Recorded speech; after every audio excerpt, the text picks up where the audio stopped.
Hi students, how are you? Fine? Okay.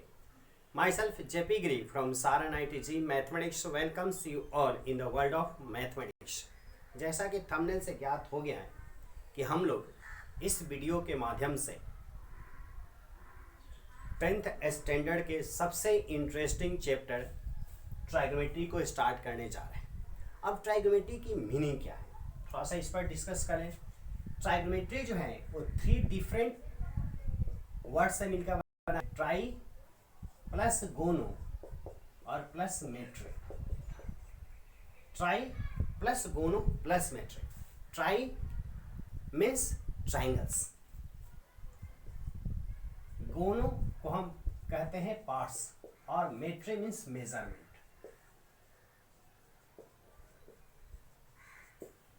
इससे क्या पता चल रहा है कि ट्राइंगल्स के पार्ट्स का मेजरमेंट मैथमेटिक्स के जिस ब्रांच में किया जाता है कॉल्ड ट्राइगोनोमेट्री। मैथमेटिक्स का वह ब्रांच जिसमें ट्राइंगल्स के पार्ट्स का स्टडी करते हैं ट्राइगोनोमेट्री कहलाता है। वेरी सिंपल डिफिनीशन है, आप कहीं भी इसको बोल सकते हो, समझा सकते हो किसी को।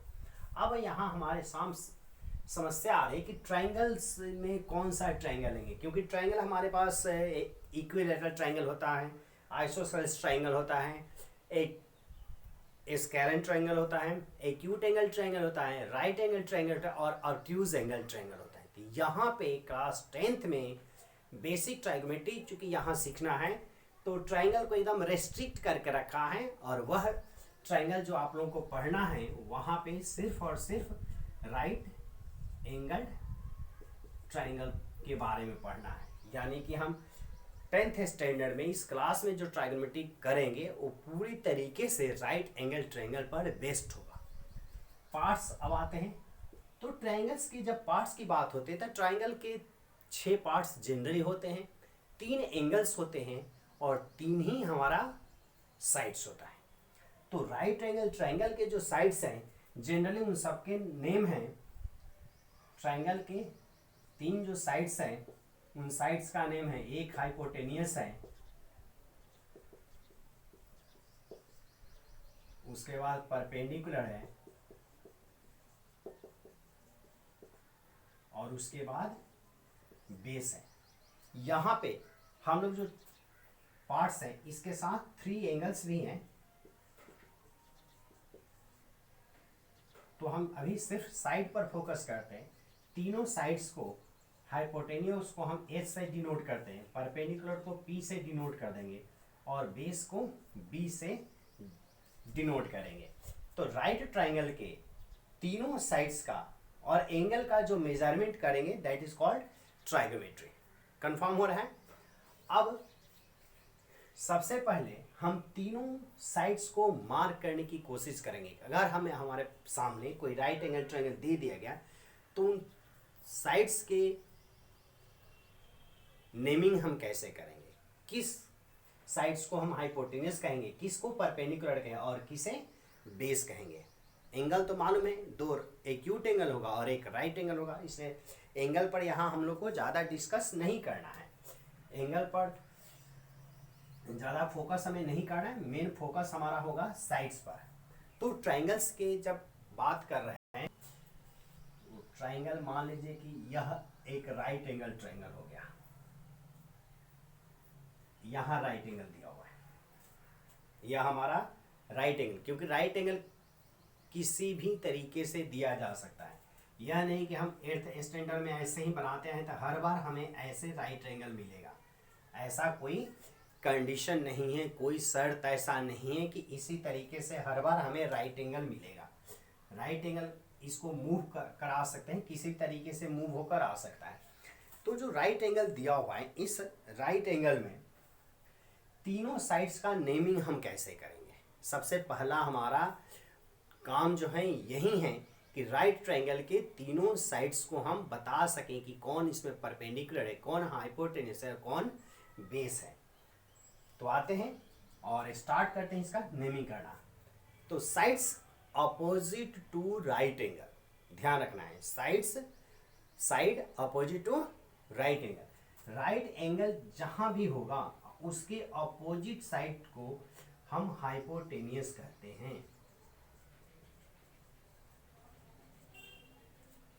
Side opposite to right angle, कहीं भी, क्योंकि राइट एंगल ट्रायंगल होगा तो एक एंगल 90 डिग्री होगा, जहां 90 डिग्री दिखाई पड़े उसके सामने वाले को हाइपोटेनियस दे मारोगे, ये भाई यह हाइपोटेनियस हो गया, दैट्स ऑल। अब तीन में से एक तो पता चल गया, कम से कम एक और चाहिए, एक और अगर डिफाइन हो गया तब बचे हुए को तो हम बोल ही सकते हैं कि थर्ड कौन सा साइड है और उसका नेम क्या है। हाइपोटेनियस कंफर्म हो गया। अब हाइपोटेनियस के बाद हम करते हैं कि परपेंडिकुलर देखते हैं कि जब भी राइट एंगल ट्रायंगल को मेजर करने को दिया जाए तो उसमें क्या करना है कि एक एंगल दिया रहेगा, एक कोई ना कोई एंगल रहेगा और उस एंगल के थ्रू उसको मेजर करना है। तो जिस एंगल के, सपोज करिए कि हमें इस एंगल के थ्रू इस राइट ट्रायंगल को मेजर करा और उस एंगल को थीटा लिखते हैं, इस सिंबल को क्या कहते हैं हम, थीटा कहते हैं। यहां लिख देता हूं, ऐसे सिंबल है, दिस इज कॉल्ड थीटा। ये जनरली एंगल को रिप्रेजेंट करता है, क्यू के जैसा होता है, बस क्यू वाले में बाहर निकला रहता है और इसमें बाहर नहीं निकला रहता है, अंदर ही रहेगा, ठीक है। अब जो एंगल थीटा दिया हुआ है, इस एंगल थीटा के opposite sides, sides opposite to given angle, side opposite to angle या साइड अपोजिट टू एंगल जो होगा उसको हम परपेंडिकुलर बोलते हैं। कंफर्म हो गया, दो साइड हम बता दिए। राइट एंगल के अपोजिट साइड्स को हाइपोटेन्यूस कहते हैं। जो एंगल दिया होगा, जिस एंगल के थ्रू उसको मेजर करना है, उस एंगल की अपोजिट साइड परपेंडिकुलर कहलाती है। और जो बच गया वो अपने आप बेस हो जाएगा। बेस के लिए अलग से कोई डिफिनीशन नहीं है। बेस मीन्स जो बचा हुआ है, बी फॉर बेस और बी फॉर बचना, बचे हुए पार्ट को बेस कह देंगे, यानी कि दो को ही डिफाइन करें, तीन में से दो को बता देंगे तो तीसरा अपने आप निकल जाएगा। अब इस ट्रायंगल में अगर कोई पूछ दे कि इसमें तीनों साइड्स में बताओ कि कौन परपेंडिकुलर है, कौन बेस है और कौन हाइपोटेनियस है, तो हम नहीं बता सकते। 8th स्टैंडर्ड तक रहते तो हम बताते कि ये हाइपोटेनियस है, ये बेस है और ये परपेंडिकुलर है, लेकिन अब नहीं। अब हम क्लास 10th में आ गए हैं, तो जब तक हमारे पास एंगल नहीं दिया जाएगा तब तक हम नहीं बता सकते कि कौन सा परपेंडिकुलर है, कौन सा बेस है। हाइपोटेनियस तो यहाँ भी हम बता सकते हैं, क्योंकि राइट ट्रायंगल दिया हुआ है तो राइट ट्रायंगल के अपोजिट साइड्स जो हो गई वो हाइपोटेनियस हो गई। लेकिन अदर टू साइड परपेंडिकुलर और बेस में कंफ्यूजन है कि जब तक हमें एंगल नहीं पता चलता है, एंगल जब तक हमें नहीं पता चलता कि किस एंगल के थ्रू उसको मेजर करें, तब तक हम नहीं बता सकते कि कौन सा परपेंडिकुलर है। अब यहाँ अगर एंगल दे दिया गया, थीटा यहाँ दे दिया गया, तो इस एंगल के थ्रू मेजर करना है। जब इस एंगल के थ्रू मेजर करेंगे तो इसके सामने वाले साइड को परपेंडिकुलर बोलते हैं और जो बच गया वो बेस हो गया। तो बच्चों, मैं यह मानते हुए कि आप लोग अब तक जितना मैं बताया हूँ समझ गए होंगे, हम इस टॉपिक को, इस डिस्कशन को आगे बढ़ाते हैं और अगले स्टेप पर ले जाते हैं। यानी कि अब तक हम लोग यह समझ गए हैं कि ट्रायंगल कौन सा होगा और उस ट्रायंगल के साइड्स जो होते हैं, कौन सा ट्रायंगल पर डिस्कस करेंगे हम लोग, राइट एंगल ट्रायंगल लेंगे। और राइट एंगल ट्रायंगल में तीन साइड्स होते हैं, परपेंडिकुलर, बेस और हाइपोटेनियस। तो उनको हम इजीली बता सकते हैं कि कौन परपेंडिकुलर है, कौन बेस है और कौन हाइपोटेनियस है। तो यहाँ मैं एक राइट ट्रायंगल बनाता हूँ और इसका एंगल मैं यहाँ ले लेता हूँ। अगर यहाँ एंगल रहेगा थीटा, तो इस अकॉर्डिंग यह हमारा हाइपोटेनियस, थीटा यहाँ है तो इसकी अपोजिट साइड परपेंडिकुलर होगी और जो बच गया वो बेस हो गया। तो परपेंडिकुलर, हाइपोटेनियस और बेस। अब हम इस डिस्कशन को आगे बढ़ाते हैं। थ्री साइड्स है, थ्री साइड्स दी गए, तो थ्री साइड्स के पेयर वाइज अगर रेशियो निकालने के लिए तीन में से कोई दो साइड लेकर के, और अगर हम रेशियो निकालने के लिए जाएं तो वे रेशियो कितने टाइप से बनाए जा सकते हैं। द रेशियो, रेडियस लिखा रहा था, the ratios of sides of a right angled triangle are known as trigonometrical ratios. Trigonometrical ratios. क्या लिखा हुआ है? The ratios of sides of a right angle triangle. Right angle triangle के जो sides हैं और उन साइड्स के जो रेशियोज हैं, उन रेशियोज को हम ट्राइगोनोमेट्रिकल रेशियोज के नाम से जानते हैं. The ratios of sides of a right angle triangle are known as trigonometrical ratios. They are 6 in numbers. जो ट्राइगोनोमेट्रिकल रेशियोज हैं एक्चुअली कितने होते हैं? 6 होते हैं. तो अब समझते हैं आगे कि हम कैसे बताएंगे 6 होते हैं. तो यहाँ से हम रेशियो निकाल सकते हैं. जैसे P और H मैंने ले लिया, तो PH लिया तो इसके 2 रेशियोज बनेंगे. PH को ले करके कितने रेशियो बना सकते हैं? तो P/H और H/P 2 रेशियो बनेंगे अगर P और H लेकर चलते हैं. अगले स्टेप में अगर हम B और H लेते हैं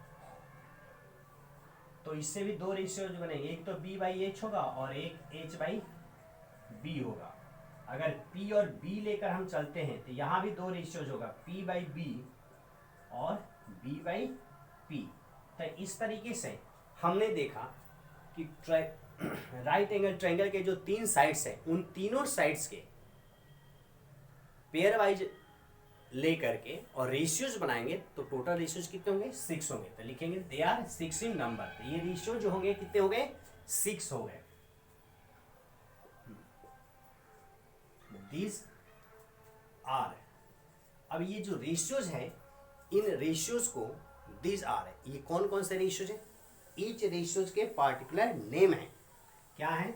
these are sine, cosine, tangent, cotangent,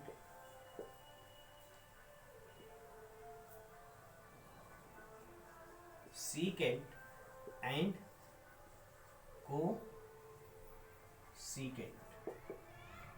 जो 6 रेशियोज यहां दिखाई दे रहे हैं इन 6 रेशियोज के पार्टिकुलर नेम है sine, cosine, tangent, cotangent, secant and cosecant कहलाते हैं. 6 रेशियोज. अब इसमें से for any acute angle theta, suppose कर लिया कि कोई एंगल थीटा दिया हुआ है, एक्यूट एंगल थीटा, तो उसके अकॉर्डिंग साइन क्या होगा, कोसाइन क्या होगा, टेंजेंट कोटेंजेंट क्या होगा. तो साइन ऑफ थीटा यानी कि इस एंगल का साइन निकालो. Sine of theta. तो sine of theta is written in short. इसको शॉर्ट में कैसे लिखा जाता है?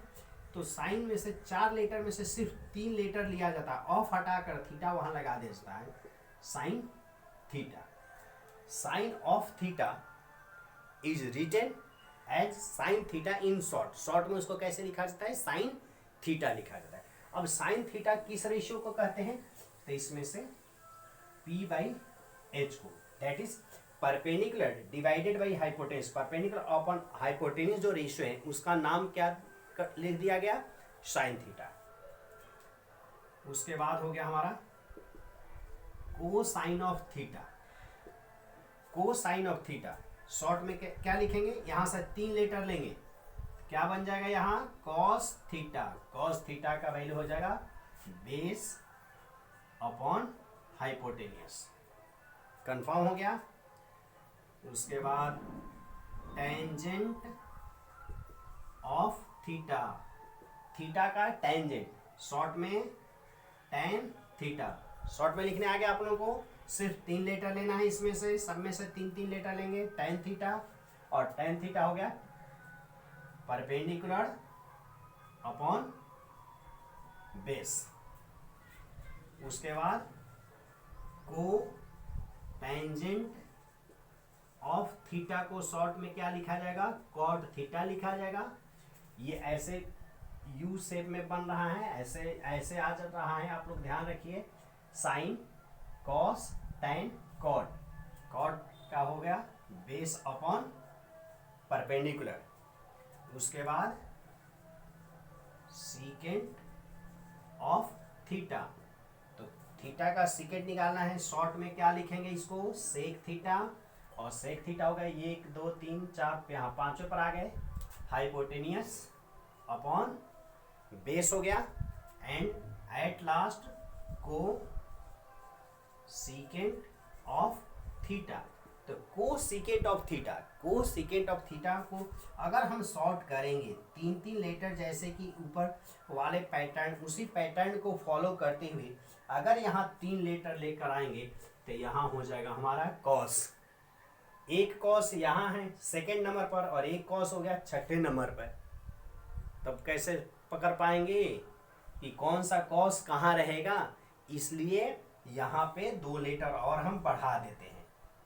अगर 3 ही लेटर लेंगे तो यह भी कॉस हो जाएगा और यहाँ भी कॉस था, दोनों सेम हो जाएगा, फिर पकड़ नहीं पाएंगे, आइडेंटिफाई नहीं कर पाएंगे। इसलिए इसको 2 लेटर और बढ़ा के यहाँ हम लिख देंगे कॉसेक थीटा, और कॉसेक थीटा का हो गया हाइपोटेनियस अपॉन परपेंडिकुलर। तो यहाँ पे जो ट्राइगोमेट्रिकल रेशियोज थे उनको डिफाइन करना सीखा कि ट्राइगोमेट्रिकल रेशियोज क्या होते हैं, ट्राइगोमेट्रिक रेशियोज 6 ही क्यों होते हैं। ट्राइगोमेट्रिक रेशियोज की संख्या 6 होने का रीजन क्या है कि 3 जो साइड्स हैं, तीनों साइड्स के अगर रेशियोज हम बनाने जाएंगे, जैसे पी और एच एक पेयर लिया, फिर इनका different ratios P by H, H by P बनेगा। उसी तरह अगर बी और एच लेते हैं, बी और एच लेते हैं तो बी और एच का डिफरेंट पेयर बनेगा, तो एच रेशियो बनेगा बी बाई एच और एच बाई बी बन सकता है। और पी बी लेंगे तब परपेंडिकुलर अपॉन बेस बन सकता है, बेस अपॉन परपेंडिकुलर। तो 6 से ज़्यादा रेशियोज नहीं बन सकते। कोई भी पूछ सकता है कि ट्राइगोमेट्रिकल रेशियोज की संख्या 6 ही क्यों होती है, तो आप लोग इसका जवाब इजीली दे सकते हैं। अब हम लोग आगे मूव करते हैं और इस पर बेस्ड कुछ क्वेश्चन को सॉल्व करना सीखते हैं। क्लियर हो गया? गुड। इसको नोट कर लीजिए, वीडियो को पॉज करके बच्चों आप लोग नोट कर लिया करें। चलिए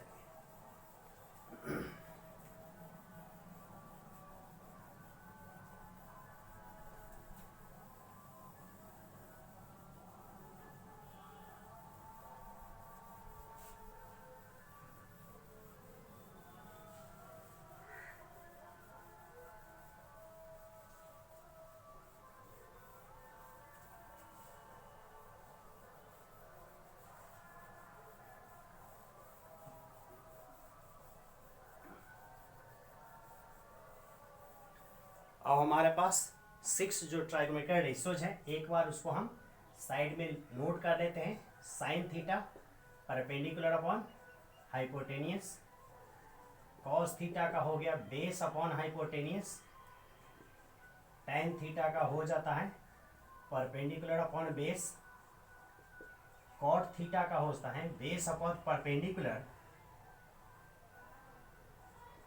सेक थीटा का होता है, सेक थीटा का हो गया hypotenuse upon base, and at last cosec theta का हो गया हाइपोटेनियस अपॉन परपेंडिकुलर। तो इस तरीके से हमने देखा कि 6 जो ट्राइगोमेट्रिकल रेशियोज हैं ये दिए गए। अब इस पर क्वेश्चन कैसे आएगा? अब क्वेश्चन आ रहा है, if 3 tan theta equal to 4, then find sin theta and cos theta। यह क्वेश्चन आ गया। If 3 tan theta equal to 4, 3 tan theta equal to 4 हो तो हमें फाइंड करना है sin थीटा और cos थीटा। तो sin थीटा और cos थीटा की वैल्यू फाइंड करना है। तो सबसे पहले इस टाइप का क्वेश्चन जो आ गया तो कैसे करें, बहुत बहुत इंटरेस्टिंग चैप्टर है और मुझे मैथमेटिक्स टीचर या मैथमेटिक्स की तरफ मुझे थ्रो करने का श्रेय अगर किसी चैप्टर को जाता है तो वह यह ट्राइगोनोमेट्री है। यह ट्राइगोनोमेट्री ने ही मुझे मैथ का टीचर बनाकर आप लोगों के सामने खड़ा कर दिया है। इसलिए इस चैप्टर से मेरा काफ़ी दिली रिश्ता है। Given 3 tan theta equal to 4, 3 tan theta equal to 4 दिया हुआ है, तो यहाँ से हम क्या करेंगे, tan थीटा की वैल्यू निकालेंगे 4/3। अब जैसे tan थीटा का 4/3 आ गया, यानी कि tan theta p/b, it means perpendicular 4 हो गया और बेस हमारा 3 हो गया। रेशियो में है तो रेशियो अगर हम 1 कंसीडर करते हैं कि दोनों का को प्राइम नंबर ही हैं, तो एक p हो जाएगा और एक 3 हो जाएगा। देयरफॉर परपेंडिकुलर हम लिख सकते हैं 4 और बेस लिख सकते हैं यहाँ 3। तो यहाँ जब भी इस टाइप के क्वेश्चन आ गए ट्राइगोनोमेट्री में, तो दो तो इन्फॉर्मेशन रहेगा, क्योंकि जब भी रेशियो दिया रहेगा तो कोई दो ही रेशियो दिया रहेगा, थर्ड तो रहेगा नहीं। यानी कि हमें अभी भी यहाँ हाइपोटेन्यूस नहीं दिया हुआ है, और जब तक हाइपोटेन्यूस नहीं निकलेगा हम साइन थीटा का वैल्यू p/h नहीं निकाल सकते और कॉस थीटा का वैल्यू b/h निकाल सकते हैं। हाइपोटेन्यूस हम निकालेंगे तो कैसे निकालेंगे? तो 8th क्लास में आप लोग पाइथागोरस थ्योरम पढ़े होंगे, और पाइथागोरस थ्योरम यह बता रहा था कि परपेंडिकुलर का स्क्वायर प्लस बेस का स्क्वायर ऑलवेज होता है हाइपोटेन्यूस के स्क्वायर का। याद आ गया?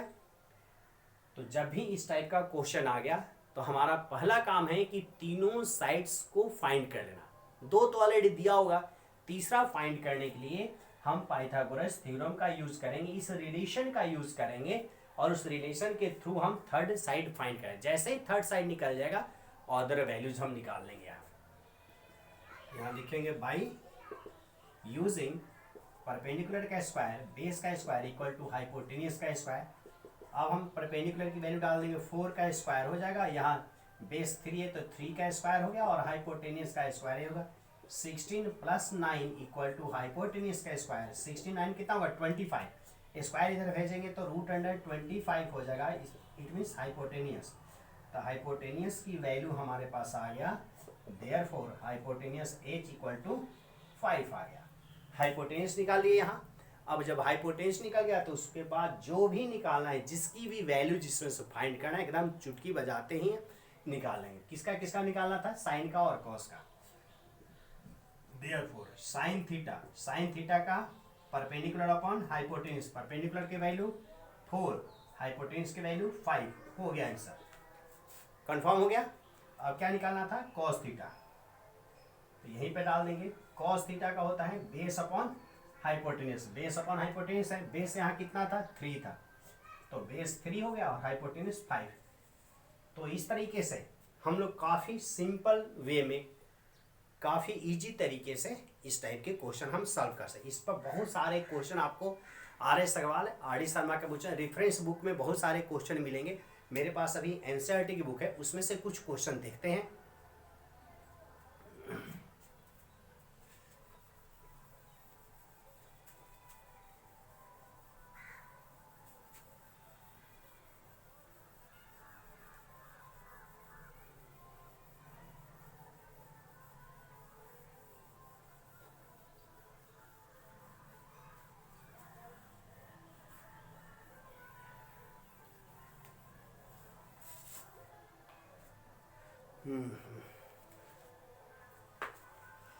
NCERT के बुक के एक दो क्वेश्चन हम देख लेते हैं। चलिए, यहाँ फर्स्ट क्वेश्चन जो 8.1 एक्सरसाइज का आप लोगों का दिया हुआ है, we take exercise 8.1। The first question of this chapter, this exercise is given as in triangle ABC। इसमें दे रखा है कि एक ट्राइंगल ABC है और इसमें दे रखा है कि राइट एंगल्ड एट B। जो ABC राइट ट्राइंगल दिया हुआ है, वह ट्राइंगल जो है वो B पर राइट एंगल है। इसके साथ साथ ए बी का वैल्यू दिया हुआ है। ए बी दे रखा है 24 सेंटीमीटर, बी सी दे रखा है 7 सेंटीमीटर। डिटरमाइन, हमें फाइंड क्या करना है जी? डिटरमाइन, फर्स्ट पार्ट में फाइंड करना है साइन ए और कॉस ए। सेकेंड पार्ट में इसमें फाइंड करना है साइन सी कॉस सी। यह हमारा क्वेश्चन हो गया। अब इस क्वेश्चन को कैसे सॉल्व करेंगे? सबसे पहले जो ट्रायंगल दिया हुआ इस ट्रायंगल को ड्रॉ करेंगे। एक राइट ट्रायंगल बनाएंगे। राइट ट्रायंगल में बी 90 डिग्री हो गया। ए बी सी, ए बी 24 दे रखा है, 24 सेंटीमीटर दे रखा है, और बी सी 7 दे रखा है, तो यहाँ 7 सेंटीमीटर डाल देंगे। सबसे पहला काम हमारा है कि राइट ट्रायंगल के तीनों साइड को फाइंड करना। फर्स्ट प्रायोरिटी, फर्स्ट वर्क जो है, फर्स्ट जॉब जो है वो यही है कि क्या तीनों साइड राइट ट्रायंगल के हमारे पास हैं या नहीं है। नहीं है तो पहले उसे फाइंड करो, फिर उसके बाद ऑर्डर हम सोचेंगे बाद में। Given in right triangle A B C angle B equal to 90 degree, angle B equal to 90 degree दिया हुआ है। A B 24 centimetre, B C हो गया 7 centimetre. Therefore by Pythagoras theorem, जैसे हम पाइथागोरस थ्योरम यहाँ यूज करेंगे तो पाइथागोरस थ्योरम यूज करने पर मिलेगा ए सी का square equal to A B का स्क्वायर प्लस बी सी का square. This implies that A C का स्क्वायर, अब ए बी का स्क्वायर दैट इज 24 का स्क्वायर, तो 24 का स्क्वायर 24 मल्टीप्लाई 24 5 7 6, बी सी का स्क्वायर 7 का स्क्वायर 49। जैसे इन दोनों को ऐड करेंगे तो हमारे पास कितना आ जाएगा जी?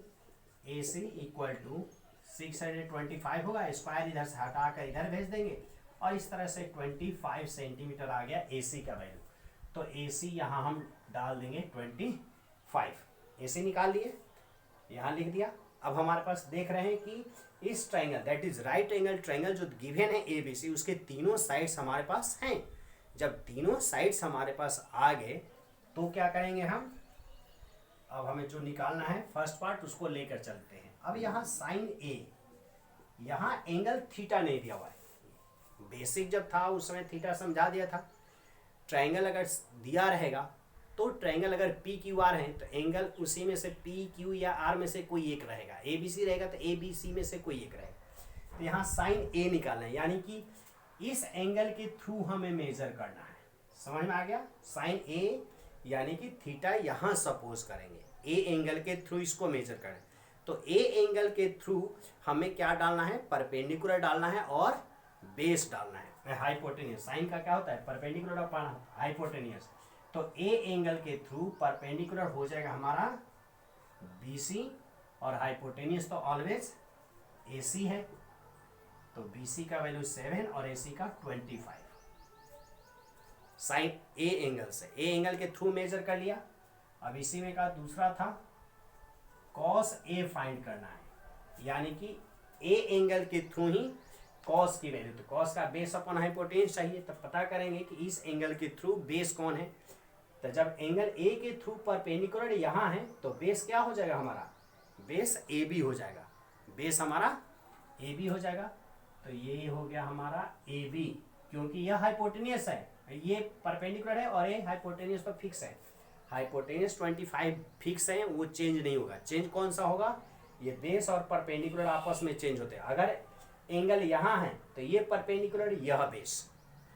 तो कॉस में निकालना है, कॉस थीटा के लिए बेस अपॉन हाइपोटेनियस चाहिए। तो इस एंगल के थ्रू बेस हमारा हो गया ए बी और हाइपोटेनियस हो गया हमारा ए सी।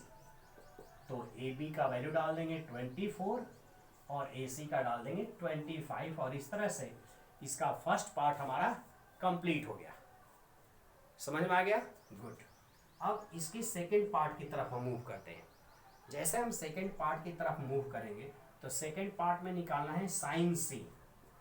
साइन सी यानी कि सी वाले एंगल से मेजर करना है। तो सी का एंगल यहाँ है, तो इस एंगल के थ्रू मेजर करना है। तो इस एंगल के थ्रू साइन का वैल्यू क्या होता है, परपेंडिकुलर ऑफ हाइपोटेनियस। तो एंगल सी के अकॉर्डिंग परपेंडिकुलर क्या हो जाएगा, इसके सामने वाली साइड ए बी हो जाएगा परपेंडिकुलर, और हाइपोटेनियस फिक्स है ए सी। हाइपोटेनियस किसी भी सिचुएशन में चेंज नहीं होगा, राइट एंगल किसी भी सिचुएशन में चेंज नहीं होगा, और जब राइट एंगल चेंज नहीं होगा तो उसकी अपोजिट साइड हाइपोटेनियस कभी चेंज नहीं होगी। तो साइन सी के लिए परपेंडिकुलर हो जाएगा ए बी, हाइपोटेनियस हो गया ए सी, दैट इज 24/25। अब उसी तरह कॉस सी निकालेंगे, यानी कि सी वाले एंगल से बेस, तो बेस यही हो जाएगा हमारा बी सी, और हाइपोटेनियस हो जाएगा ए सी। तो यहाँ लिखेंगे हम बी सी बाई ए सी। तो इस तरह से हमारा आ गया 7/25। क्लियर हो गया। बहुत आसान चैप्टर है, बहुत इंटरेस्टिंग चैप्टर है। इजी होने के साथ साथ इस चैप्टर की खासियत है कि यह बहुत इंटरेस्टिंग है। आप लोगों को करने में बहुत मज़ा आएगा इस चैप्टर को। इस फर्स्ट वीडियो के माध्यम से मैंने ट्राइगोमेट्री चैप्टर को स्टार्ट कर लिया हूँ। अब नेक्स्ट वीडियो में अदर जो क्वेश्चन 8.1 के बचे हुए हैं उन क्वेश्चंस पर डिस्कस करेंगे, और लगातार आप लोगों को पर डे इससे रिलेटेड वीडियोस मिलते रहेंगे, और आप लोग घर बैठे मैथमेटिक्स दैट इज ट्राइगोमेट्री सीखते रहेंगे। इसी के साथ इस वीडियो को मैं यहीं पे कंक्लूड करता हूँ। Keep watching, keep learning.